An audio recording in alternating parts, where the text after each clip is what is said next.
a playlist original. All right. Hello, everyone, and welcome to another episode of Back to Blockbuster with your host, Gaius and Jackson, recapping a bit of news for you this week. Nothing huge.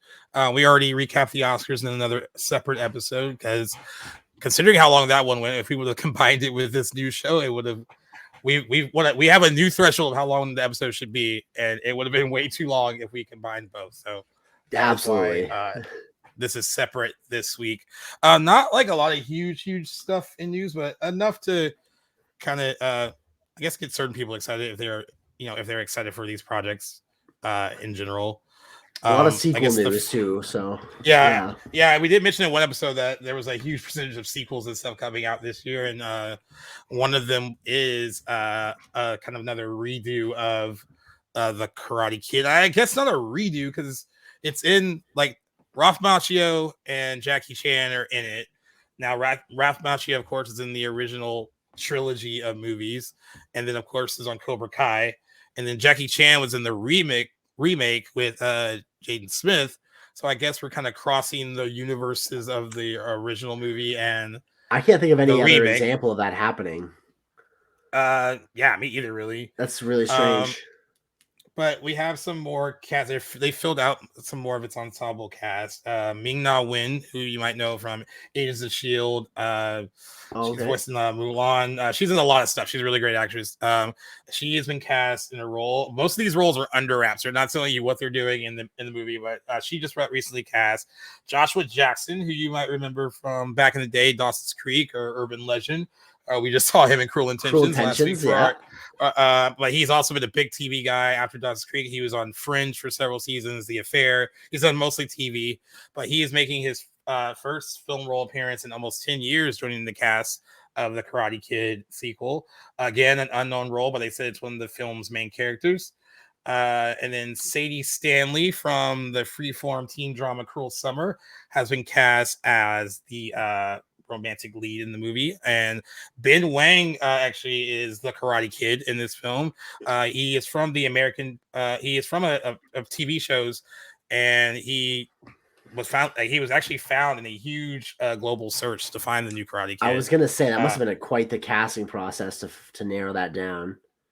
Yeah So I don't have too strong of feelings. I still think, I guess, if they can make the whole blending of the universes work from the remake and the original movie. I'm also wondering how much does Cobra Kai, if that fits into the films as well, because Cobra Kai is hugely popular, and I know I think they're filming their last season, or it might already been shot already.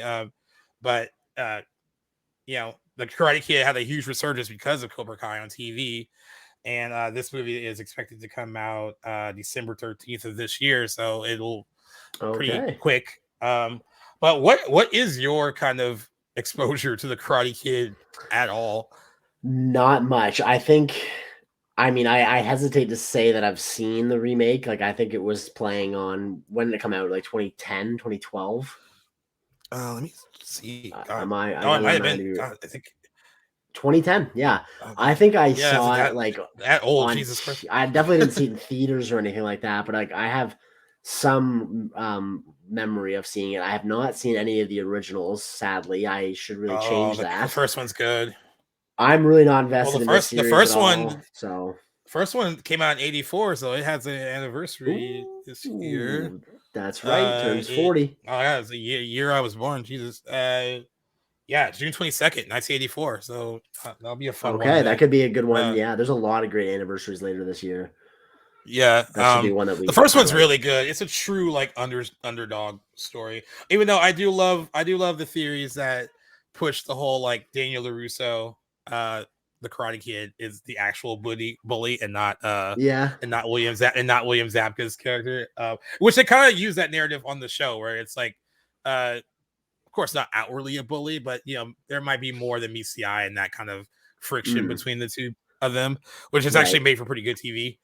The sequels, the second one's okay, but it's not great. The third one is trash. And then the next Karate Kid, along with Hilary Swank, that's only Pat Morita is in it. Mr. Miyagi. It was like, I think, her first movie. It's not good either. And the remake, from what I remember it made a lot of money. I just remember maybe in the moment I thought it was fine, but I can promise you I haven't seen it since 2010. Well, So that probably says something. Yeah. There's that. Bottom line, But I don't feel anything about this being developed. If anything, it just comes across to me as a needless remake cash or grab. reboot or cash grab. Exactly. Like, I don't know why this is even a thing, but maybe fans feel differently and are excited. I feel like Cobra Kai is an interesting like way to get back into this universe, and that makes sense on a different platform with it being a TV show. That's neat, and also coming from the antagonist's perspective, like that is honestly that's a project that works for me, even though I haven't seen it. But this just seems like this is creative bankruptcy, if you ask me. Yeah. I mean, I'm still impressed that they got certain people to be in it, and it's a nice little ensemble cast. But I need to know more about who they're playing, and they're kind of keeping that under wraps. And I need to know more about the plot and like more about how they plan on infusing the original with the remake and all that.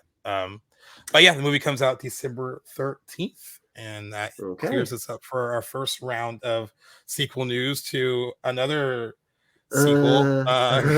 What do you think about this? Because I know you're a fan of the first film. I don't know what you. Oh yeah, I'm not a fan of the second one. We did cover it. We did cover it.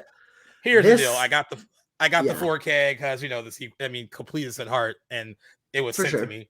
So that was one thing. What do you make of the sequel news to I Know You Did last summer? Do you know anything about if it's retconning the second movie, the first sequel? So that one I don't know. I know that they want when it was announced as like a legacy sequel to the first film, and that they wanted to include Julie James, so that's Jennifer Love Hewitt's character, and they wanted to include Freddie Prinze Jr., who played Ray in the first two films.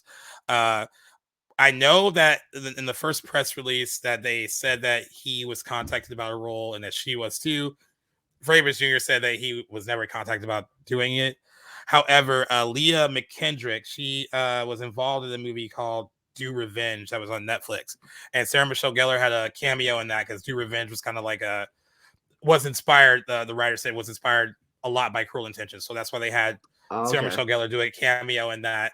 And Sarah Michelle Gellar is married to Freddie Prinze Jr. So they know each other. Like the writer who's writing I Know You Did Last Summer and who did Do Revenge are acquainted. But he said he wasn't directly asked yet, and he just needs to see more about what they're doing. And after that news came out, there wasn't really much more. But she did an interview with Collider, and she gave some details. She said, no spoilers, but I will say that I think if you're an OG fan like me and you, I think you're going to be happy. I think you're going to get it. She also teased a social media aspect to the film that wasn't present in the original films, but would make it more modern for today's audiences.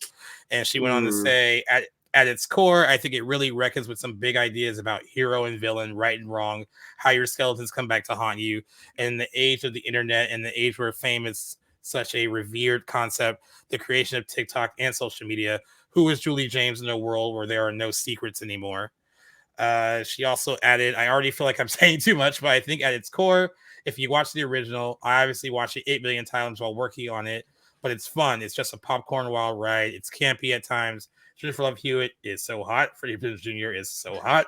Sarah Michelle Gellar, Ryan Phillippe, they're so gorgeous. It's like beautiful people behaving badly. You just can't get enough of it. There's a lot of that in this film. I feel like what was said right there. I don't know if you were just kind of like, nope. Nope.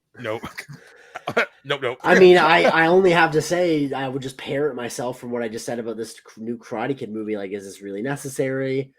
Like, can we not let sleeping dogs lie? Like, there's a reason these movies, I think, really with obviously there's exceptions, and this might be one of them. I'm not necessarily like gonna bet money on that, but there's a reason. There's a gamble, I guess I would rather say, like when movies that have a legacy that have not their IP's been dormant for X amount of years, such as the case with I Know You Did Last Summer. If something ends on a good term, I think reigniting that is just inviting, an opportunity for that to ruin or tarnish the legacy by making it an inferior final outing. And not to mention, it just comes across as like just creatively lazy. So I don't really, there's been examples like Top Gun Maverick that were huge shining successes. Do I think this will be on par with that? No, but I mean, I can't say that. I can't even see it being on par with I guess a better comparison, right, is Scream, and I think they want to try to bring it back the same way. And however you felt about Scream 5 and Scream 6, I still think they successfully brought it into a new generation without it that I feeling can like, agree with for sure. like, oh, like this is really reaching. Like it worked for today. I think my big problem is that first movie. I know you did last summer is entertaining, it's fun, but it's not a franchise that demands a legacy sequel. Not at all. And I feel like some people listening to this are going to get upset because I know there are fans. We had some of them on our show actually that really love the second one. Mark is one of them. He likes it. Yeah. He likes it. It is a trashy, fun, I guess, slasher movie. That second movie, but it's not good. Right. I mean, like you barely got through it. And, yeah, that was a struggle. I mean, and I think you would have an easier time getting through the first one, which is more of it's kind of structured as like a mystery thriller rather than just a slasher movie. And there are attempts to make a better film than the sequel, which was a pure slasher film with no. Well, I read the book that the first movie was adapted from, so I'm quite familiar with the story of it. And I think I may have seen, like, if not the whole thing, I believe I've seen many or much of it on like AMC around Halloween time growing up. So like, I'm quite familiar. I have fond memories of the first one, like from what I've seen of it. I would definitely need like to see it again to like really get a full sense of like to say that I've seen it. But I would not be. I would revisit. I know you did last summer in a heartbeat and not have any reservations about doing it. But again, I'm with you. Like this is just no demand for a legacy sequel to this. I think what happened to movies inspiring similar movies? Like, is that not a thing that we do anymore? Like, it's I wouldn't even say that it would be. We can have a plot that's like kind of similar, but adds different things to the plot of I Know What You Did Last Summer, and put that in a modern setting, and that would be fine. But like to say it's part or a sequel to I Know What You Did Last Summer is just like, why?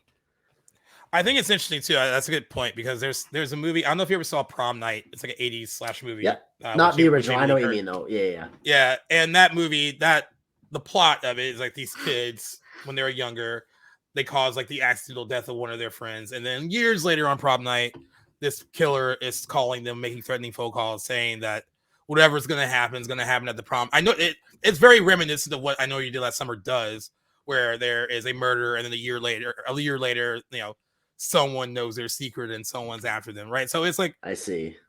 It's like the same kind of thing, but like its own thing too. So it's possible to make these movies without. What's wrong with doing that? Yeah, doing that. And I mean, I guess my big thing, like we both love horror movies a lot, and I think I'm easier on franchises like this usually, but for sure.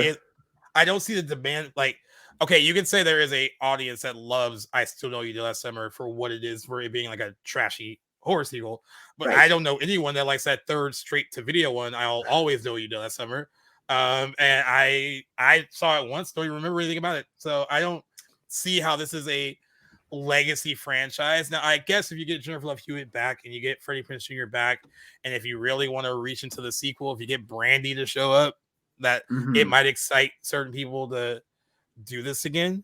But I don't know. Like they tried to do a TV show on Amazon that got canceled. And it was only on for a season, but it didn't really have like a connection to like the movies. So I think that was a problem.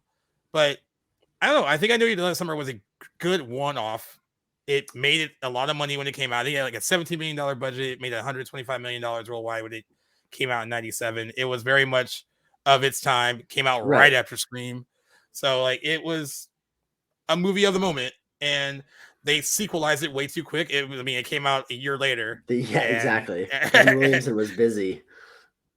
So like it just, I don't know. I don't think it's something that demands. I do think the social media aspect is interesting, right? Because like and that is one way to kind of taunt your would-be victim if you know their secret or something they're hiding, and that is an element of that a lot of like these modern reboots try to tap in on it. Like I know when they did like the Gossip Girl reboot for HBO Max, the 2 seasons that aired, the social media aspect was something they really wanted to focus on because that wasn't around when the show first came out. And it did create an interesting thing of how fast information spread. Is that enough to warrant making a movie around that with that as a concept? Probably not, but it could make it different from what we've seen before. I don't know.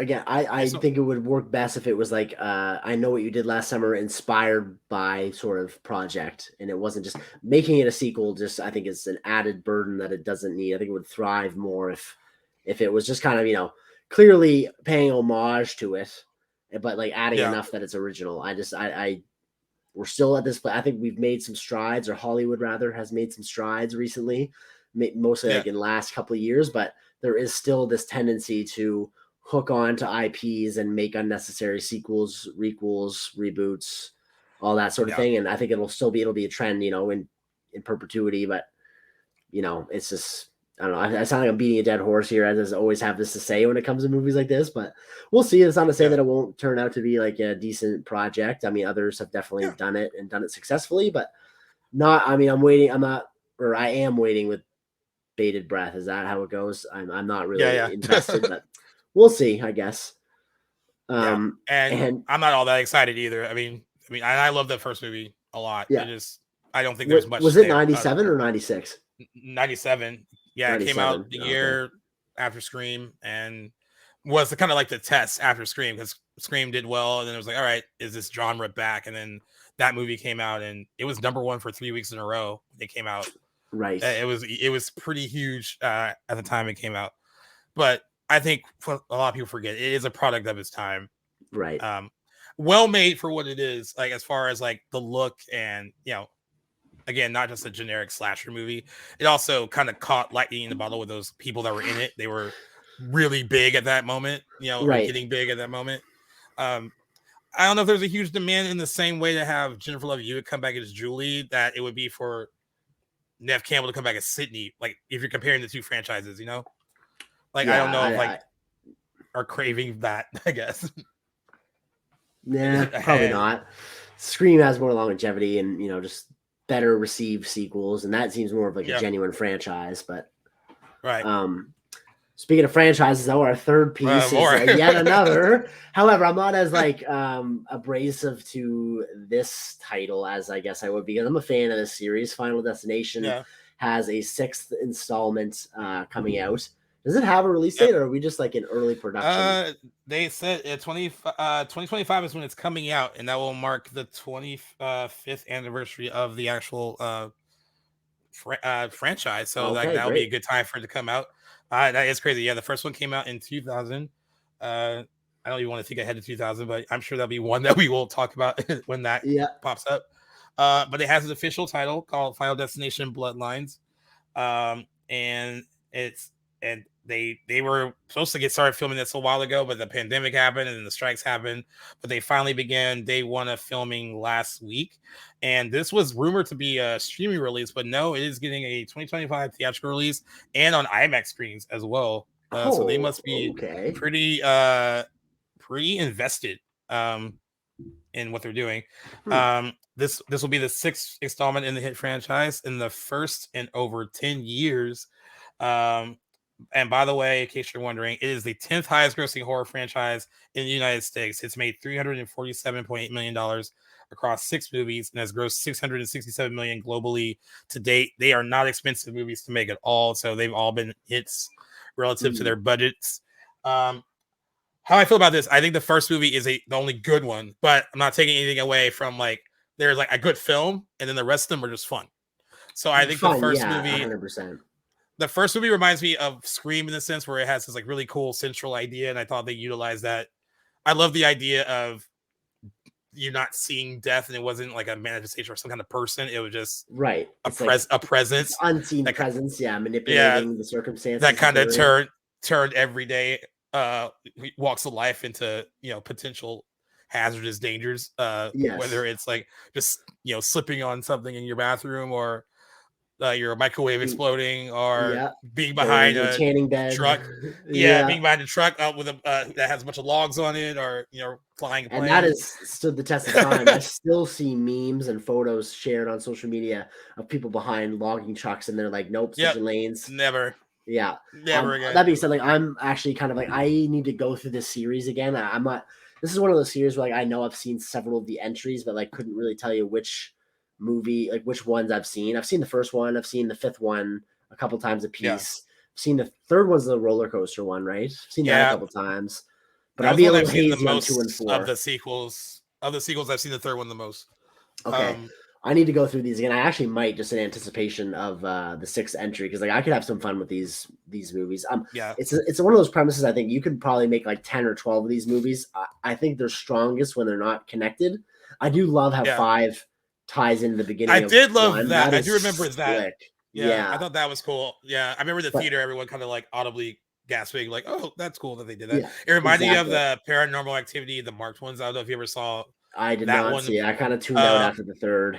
But it's one of the like. It felt like, all right, is this supposed to be like a spin-off kind of sequel? And then towards the end, they connect it to the first movie, and I was like, oh, that's kind of cool. Like it kind of made up for some of the mediocrity that was present throughout it.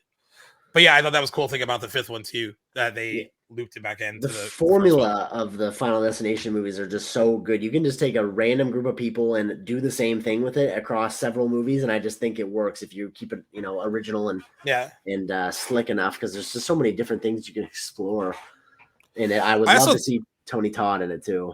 Yeah, I would hope they bring him back. I actually, what I liked about the first movie especially is that whole concept of I know they explored this across all of them, but I think the sequels are more about how cool can we kill people and less about the story. But I did like the idea in that first movie, that whole idea, if you cheat death, that's it, like skip you and just go to the next person. But then eventually it has to come back around and get you. I thought that was a really interesting concept for a horror movie and pretty freaky in its own way. I mean, 100%.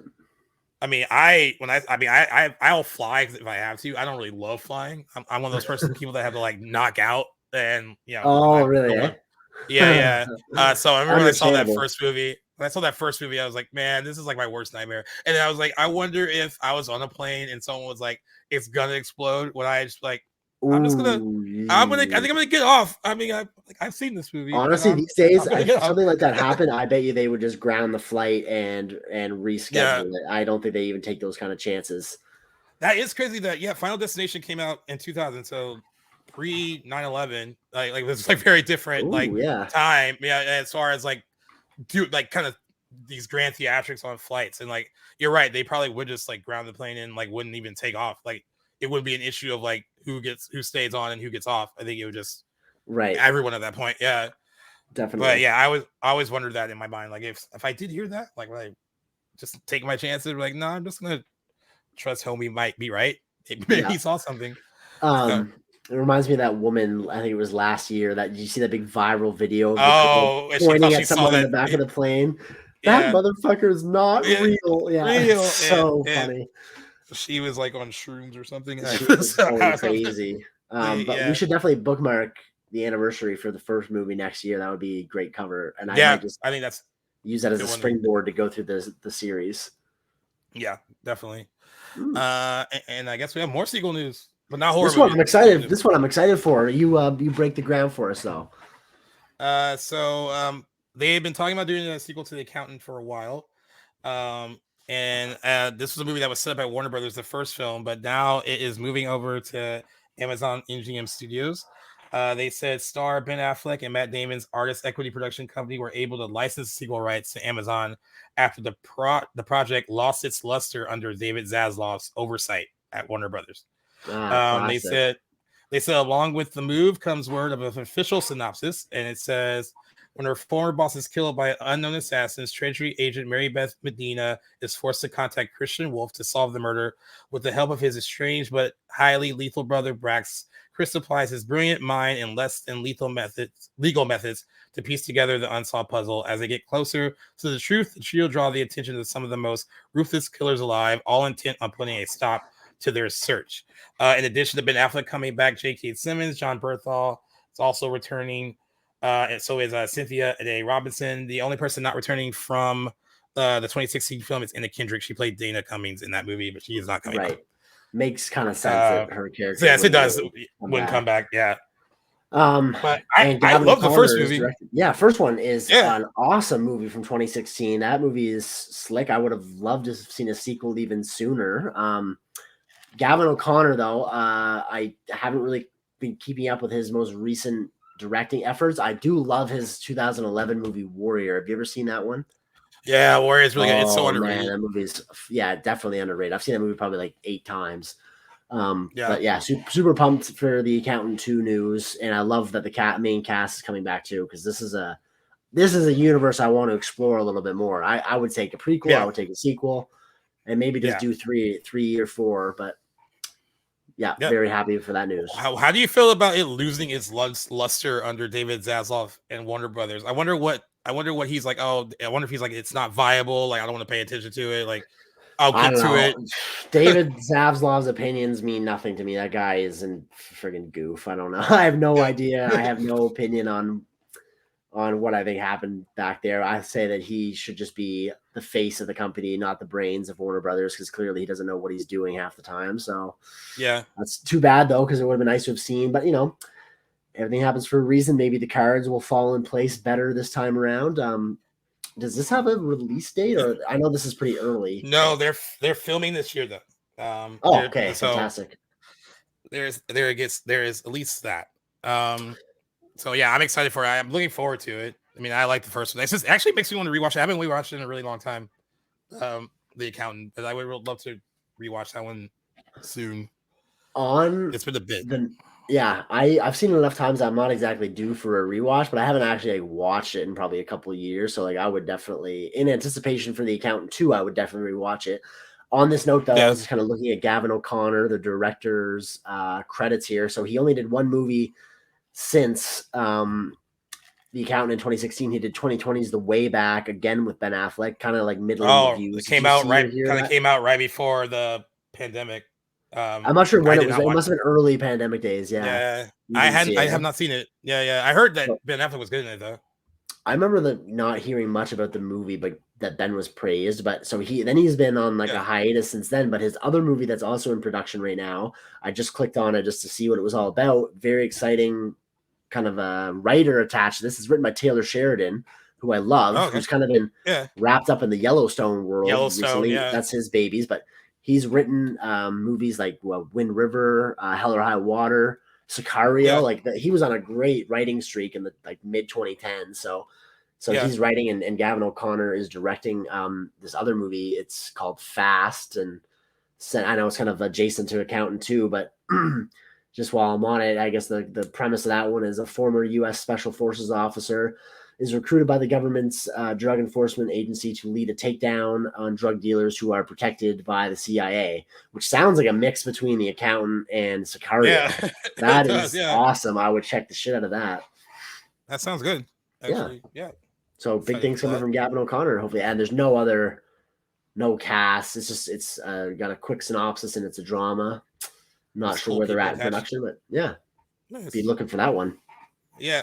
I'm gonna flip the next news film because the Accountant was Amazon MGM Studios adjacent, and Doug Liman he directed the Roadhouse reboot remake reimagining that is being released by Amazon MGM Studios, but strictly as a streaming release.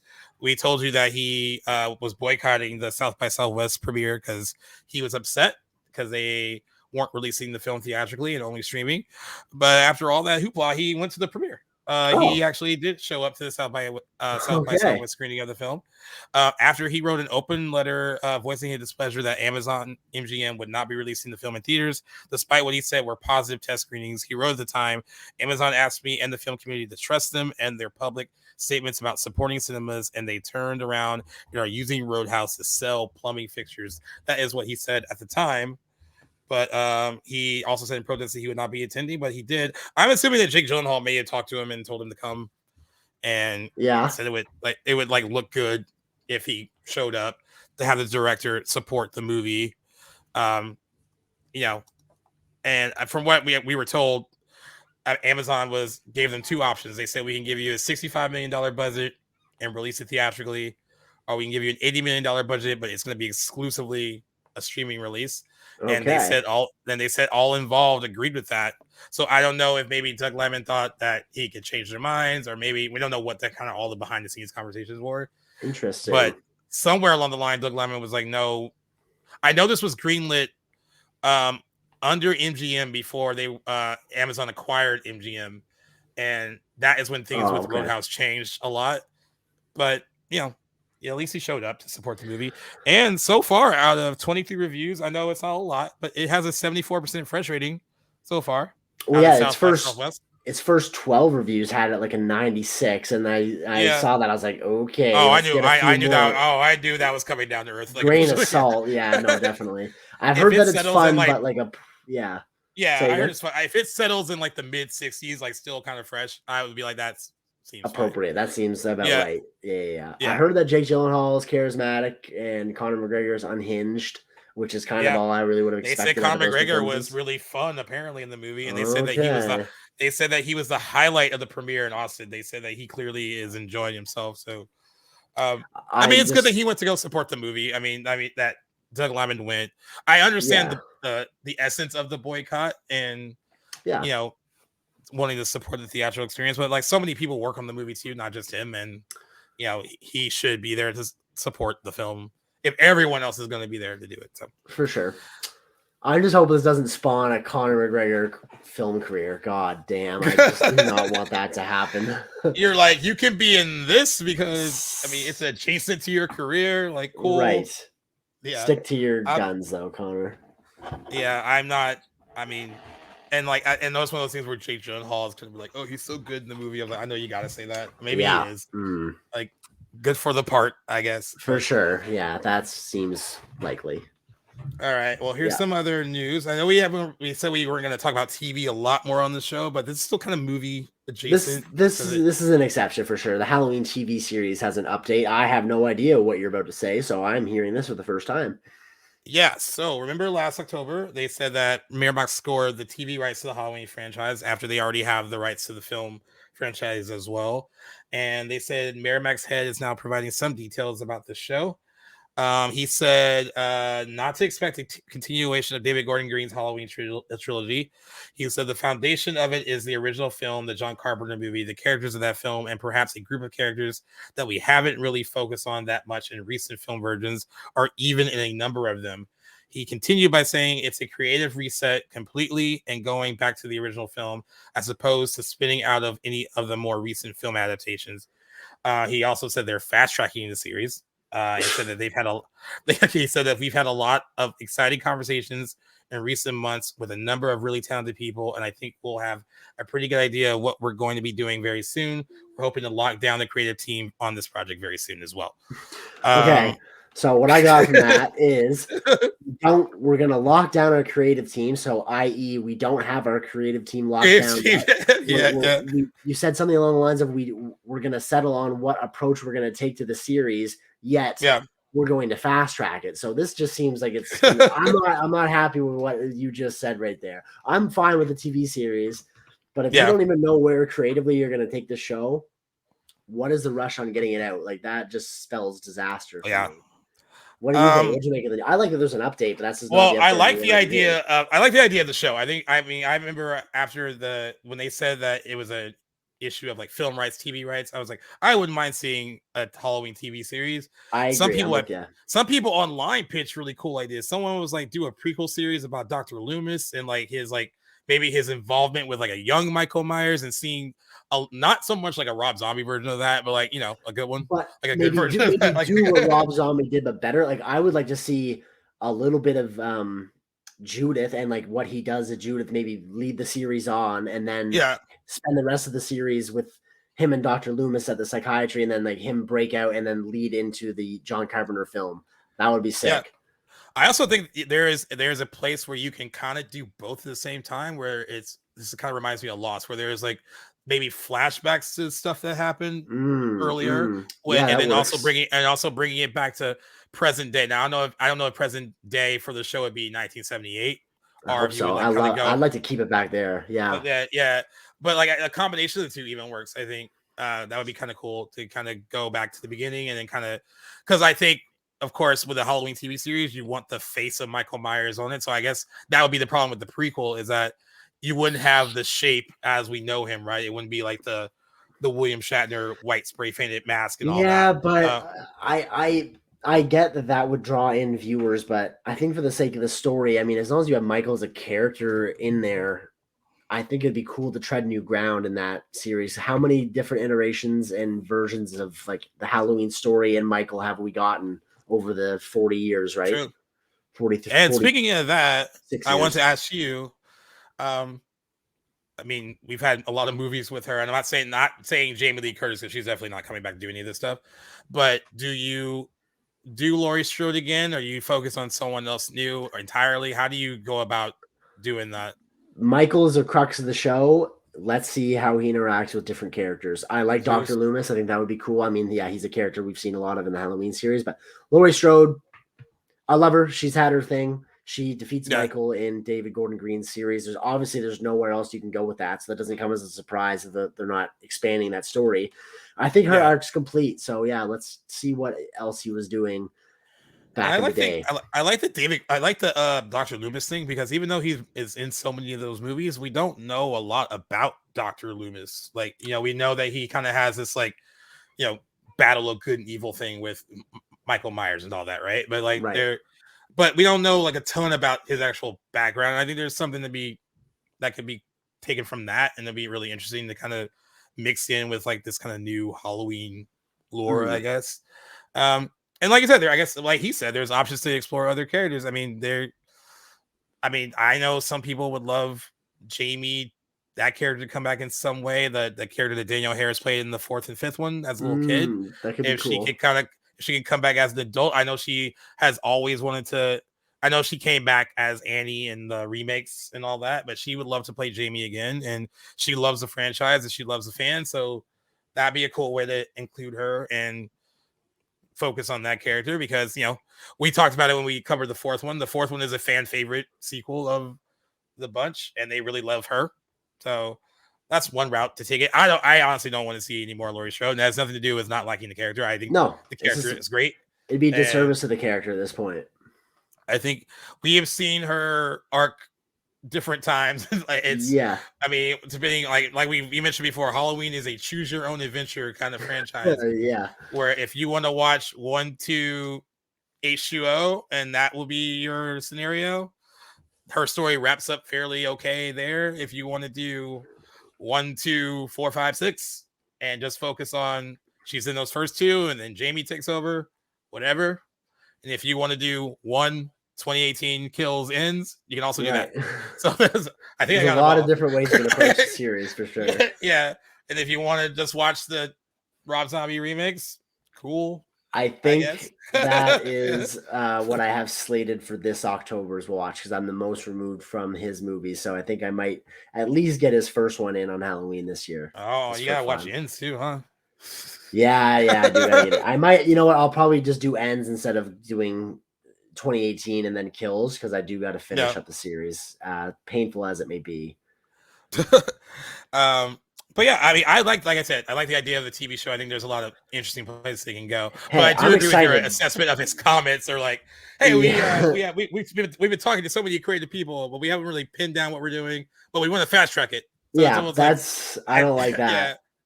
But I'm excited for the show. It's gonna be fast. Yeah.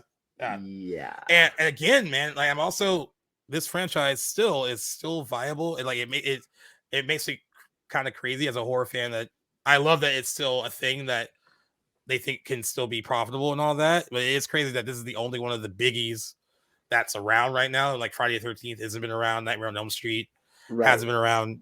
Chucky is thriving on TV, which is another good example of like how that works.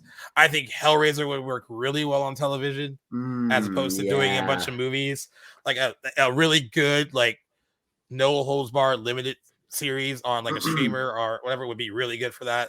Hellraiser would be a great pairing with A24. I think that would be so awesome. I would love to see that. Yeah.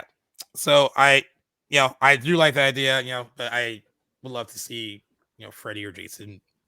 I know that the Friday the 13th legal stuff I think it's over. I know we're going to get that Crystal Lake series hopefully soonish. I think they're starting to get back into that now the strike's over. Don't know if we're going to get another movie, but we'll see.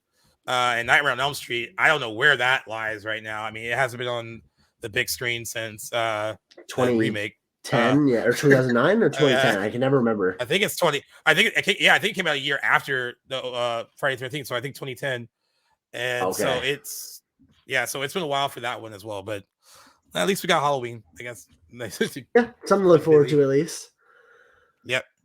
And now we got some box office. All right, guys. I guess families were really starved for stuff to go see because Kung Fu Panda did take the number 1 spot. Oh, it did, eh? I predicted that it wouldn't. We thought, well, so did I. I said Dune would gross 50 and that Kung Fu Panda would gross a little bit under that. But no bad news here for Dune. Our Kung Fu Panda 4 grossed $57.9 million over the weekend. Probably makes it one of the most consistent franchises for kids. Like they've all opened well, they all done well. Yeah. And they actually slashed the budget on this majorly because some of the big name talent didn't come back. And I think they saved a lot of money that way. Okay, so nice. It's going to be a hit. Dune Part 2, good news. It fell less than 50%. It only fell 44%. And it's okay. What am I? I'm reading 62. Oh no! So it's what am I looking at? So I have Box Office Mojo has the actual numbers now for the weekend. Okay, sweet. Yeah. So yeah, it made $46.2 million to land in second. It has made $157.2 million domestic and $369.6 million worldwide so far.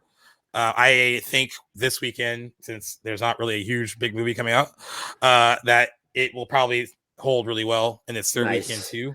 So what's the conversation right now around its capacity to reach $1 billion at the worldwide box office? Is that kind of out of sight now, or is it still on track? Because I predicted that for this movie. I don't think it's totally out of the question yet. It just depends on how well it holds overseas. I mean, it had a really big weekend in China. I think it made like $20 million there. Oh wow! And a lot of it's fueled by these like IMAX showings of the movie. Again, if it gets like 7-8, that's still great. I think the break even point was what, 500. I think that was like or somewhere in there for it to break even. I can't remember. I just remember the budget was 190, which is still pretty impressive. So yeah, that makes sense if it would be around the 500 mark. Usually it's times 3 the budget. So yeah. So it's still doing well, and I think we're gonna get Dune Messiah no matter what. But you just gotta give the director a time, as he doesn't want to rush it. I actually was quoted this week as saying Dune Messiah is barely an embryo in terms of its status. So I think he's working on writing it, but he is taking a slow approach to it. Yeah. Well, that's fair. That's something. Yeah, it's at least I want to rush it. Yeah. I have a friend that read Dune Messiah and didn't love the book, so he's like, hopefully they can like turn that into a good movie. And I was like, okay, that's interesting. So we'll see. From what I know about the book, it seems like there'd be interesting places to explore. I'm sure there will be things that can't make it to screen, but I'm really excited for where Dune 2 left off. It would be an absolute travesty to cinema to not have a complete arc to the stories that Dune Part 1 and Part 2 have, because it ends in a way where I mean, there's more. We could do more. Yes, there's a lot more coming in the story.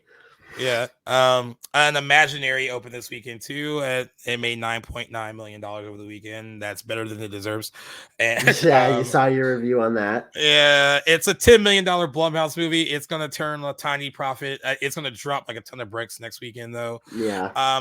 I just wish they would take better care into making, because they're not, all their movies aren't bad. Like Blumhouse has made some good horror movies. But they're tarnishing their brand by letting these shitty ones slip through the cracks and greenlighting more and not, taking good care of the Blumhouse brand. I agree. Yeah, and Jeff Wadlow is a nice guy from what I've seen, but he gave us Truth or Dare and Fantasy Island. Okay. They have not been good. And I don't know. At least they keep their movies cheap, so they're not losing a ton of money. That's good. At least, even Night Swim turned a profit, and he made like $33 million. I saw Stephen King actually praise that movie today. So is this why? Sometimes Stephen King says shit, and you're like, all right, I guess I should respect you because the guy knows horror, but like he didn't see the same movie I saw. Apparently, they gave him. You still haven't seen it, yeah? Clearly, you haven't seen it, eh? I think I need to watch it now because I mean, it can't be worse than, or maybe it is worse than imaginary. I don't know. That's a good thing. I mean, obviously, it'd be cool to compare those two, and now you have Stephen King's endorsement. So see if you do see it, I'd be interested to hear your thoughts, and you better post that on Letterboxd. Yeah. I feel like my meme was like you always like crack up with the meme ones. I'm like star to have, or the one I didn't even like. I didn't even say anything about Madam Web. I was kind of like, there's that. Just gonna log it. Yeah. But what movie is coming out this weekend? What are we predicting here? So we have Arthur the King starring Mark Wahlberg. Excuse us and if we don't sound too not a Knights of the Round Table adaptation. Has nothing to do with the legendary King Arthur. Actually, no, I had it on IMDb here a moment ago, and now it's gone. I was going to read the premise of this movie. Pull it up. For those that don't know. Oh, I got the Wikipedia. So it is based on a 2016 nonfiction book called Arthur, the Dog Who Crossed the Jungle to Find a Home. And the plot is a group of mountain climbers venture into the mountains to compete while coming of face with a surviving stray who becomes attached to the head of climbers. I can see this doing okay because, like, I don't know if you remember that movie, A Dog's Purpose. That movie made some money. It's because people love dogs. Oh, yeah. I remember that movie was plagued with like allegations of like abuse on set and animal cruelty and all that. Yeah, like PETA was very upset, I think, about it. There was an inquiry. That's all I remember about a dog. I never saw the movie, so I saw it. I mean, the whole concept of like your dog being kind of reincarnated, like through another, like it becomes like another dog and like finds its way back to you. I thought that was kind of like.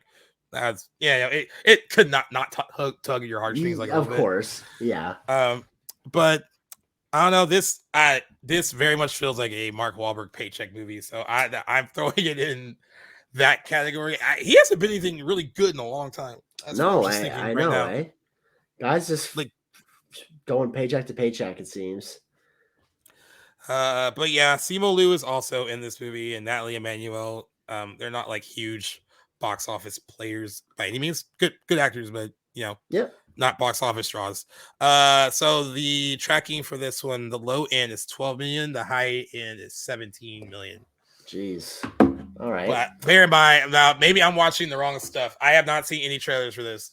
I have not seen a lick of this movie anywhere, like literally not even a single thing until you brought it up that we'd be covering it today. And I could be seeing the wrong movies, but I have also not seen a theatrical trailer for it for anything that I've seen. So bear that in mind.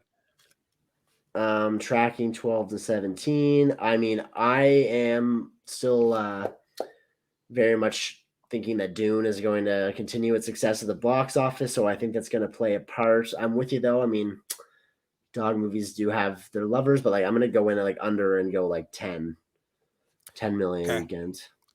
I'll do on the nose low end for it. Just as 12. Just as cool. Keeping it close. Dogs. Yeah. Now I know we did last weekend, like whether or not Dune would stay number one or Kung Fu Panda would take it. Yeah. But I want to throw in addition to this just right now. As far as the decline, can Dune, if it depends on how much Kung Fu Panda declines, right, in its second weekend, could Dune go back to number one, or will Kung Fu Panda stay number one, and Dune 2, and whatever Arthur the King, wherever it falls? Clearly, we don't care. Clearly, we don't care where Arthur the King ends up. It's the new release of the weekend, guys.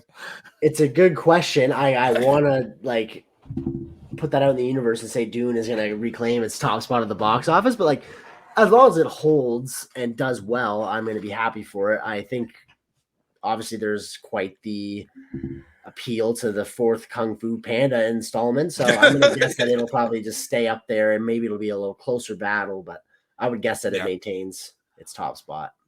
What about you? I think it might a little bit, but I wouldn't be surprised if it. Again, there's no there's no real competition. So I guess for both these movies, they're going to be the overall choice. Even I think families are still going to choose Kung Fu Panda 4 over Arthur the King, and Dune is going to be the choice for everyone else. Still, so agreed. And, I guess we will find out. And nothing for Imaginary. No junk. Yeah, and that wraps us up. That was quick. Yeah, a nice quick little news week. Good to get some stuff out there though that slipped through the cracks amongst a busy Oscars weekend. Yeah, and I'm sure there's probably some other stuff too that we might post to the channel as things come out. But if you haven't yet had the chance to check it out, by now our Oscar recap episode should be out. That was episode 156. This has been episode 157. Quick little news week recap for you guys. Check us out next week. We got some more actually for the remainder of March. We've got 3 more anniversary episodes coming your way, starting with Zack Snyder's remake of Dawn of the Dead from 2004, turning 20 this month. And then later in the month, we've got Heather's and 10 Things I Hate About You still coming out with the anniversary episodes for those movies later, too. And then, of course, got some other special episodes lined up that you can catch on our channel.